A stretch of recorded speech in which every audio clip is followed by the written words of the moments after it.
Senhor presidente, senhoras senadoras, senhores senadores, eu reputo que o resultado final do trabalho do senador Alessandro Vieira, ele foi muito positivo, feito de uma maneira muito técnica, a começar da própria definição do que são facções criminosas, né? Isso, inclusive, sepulta definitivamente aquela visão que foi colocada no primeiro relatório, lá na Câmara dos Deputados, e pelos argumentos também que eram colocados publicamente, algo que parecia ser muito duro, muito forte, muito firme, mas que, em verdade, era danoso para o nosso país, porque abria brechas, inclusive, de intervenção estrangeira no Brasil, que era a ideia de qualificar essas facções como criminosas, né? Narcoterroristas, exatamente. É importante também que Vossa Excelência colocou o que fazia parte do projeto original do governo, a ampliação, o endurecimento das penas para os líderes, embora a gente saiba que isso não vai fazer com que um criminoso deixe de delinquir, continuar delinquindo, mas nós vamos ter essas pessoas por mais tempo fora do convívio da sociedade e da possibilidade de atuar criminosamente. Também achei boa a colocação de Vossa Excelência, que fazia parte também da ideia original do governo, restringir a progressão do regime e também outros benefícios para os integrantes e chefes de organizações criminosas, o que vai garantir que eles cumpram parte da pena em regime fechado e sem contato com a sociedade. A outra coisa, a ampliação das possibilidades para o confisco de bens e ativos financeiros que vêm das atividades criminosas, com o objetivo de descapitalizar essas organizações, né? E a proposta que eu diria uma das mais importantes, que é a taxação para a ampliação do financiamento para a segurança pública, inclusive das bets. Nesse ponto aí eu tenho uma percepção ou uma avaliação que a gente entra numa certa contradição. Eu, por exemplo, sou defensor de abolição definitiva dessa atividade de bets. Eu acho que isso é um câncer que está prejudicando o nosso Brasil.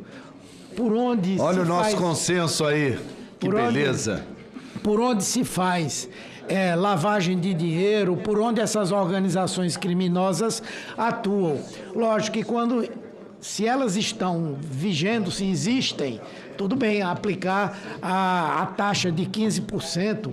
Agora, se nós conseguimos esse objetivo de acabar com elas, nós temos que ir pensando desde já de fontes substitutivas para isso. Mas acho que foi muito importante essa colocação. A preocupação de Vossa Excelência em não abrir brechas para questionamento sobre a constitucionalidade da proposta e a importância que Vossa Excelência atribuiu à Polícia Federal nesse processo. Quero agradecer também, na verdade, uma contribuição, inclusive foi objeto de uma discussão que nós tivemos com o pessoal da Polícia Federal, os delegados, e eu queria só me referir a algumas delas que Vossa Excelência incorporou. Primeiro, a proibição da nomeação de particulares do investigado, do acusado, ou de sócios, ou de parentes, para a condição de depositário fiel de bens que foram apreendidos.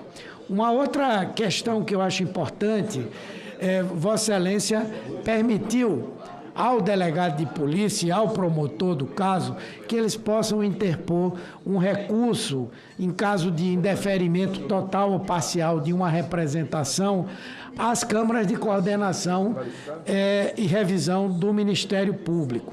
Uma outra questão importante que eu vejo diz respeito à questão dos valores que são apreendidos. Na legislação atual, se aquele valor apreendido foi resultado da geração da atividade criminosa, ele pode ser incorporado de imediato aos fundos, não é? E o processo transita até que se tenha uma decisão definitiva. Nessa proposta que nós fizemos, e Vossa Excelência acatou, não somente o bem que foi obtido pela atividade criminosa, mas o bem que era pré-existente, eu estou terminando, o bem que era pré-existente, e que foi utilizado para a atividade criminosa. Por exemplo, o indivíduo tem uma casa gigantesca, uma mansão, que ele usou para funcionar como sede da organização criminosa. Anteriormente, ele não podia ser apreendido. Nessa proposição, ele poderá ser apreendido, e eu acho que é importante porque amplia as possibilidades de recurso. Então, parabenizo Vossa Excelência e me sinto contemplado nas minhas preocupações. Senador Rogério Carvalho. Presidente, me permita só antecipar a análise da emenda. Pois não, Vossa Excelência tem a palavra. Pelo senador Eduardo Girão. Eu vou fazer uma exemplificação prática.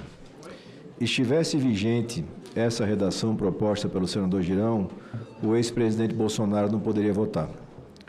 Nenhum desses cidadãos que ele mesmo reporta nenhum desses cidadãos que ele reporta como injustamente presos poderia votar, porque são presos provisórios. A prisão definitiva do presidente Bolsonaro é recente.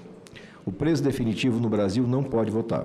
Ele perde o direito político. Isso. O preso provisório, por força da Constituição, mantém esse direito. No universo de aproximadamente 700 mil presos que nós temos, 550 no regime fechado, nós tivemos cerca de 10 mil que votaram.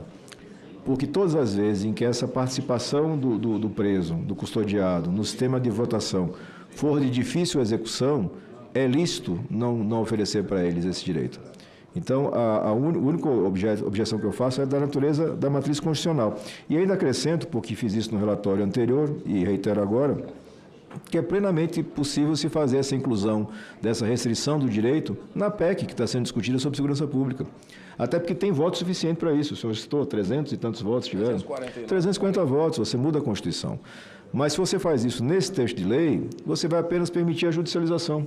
Essa é a ponderação que faço, sem de forma nenhuma questionar a possibilidade e o direito de destaque, porque é um direito que cada um de nós tem.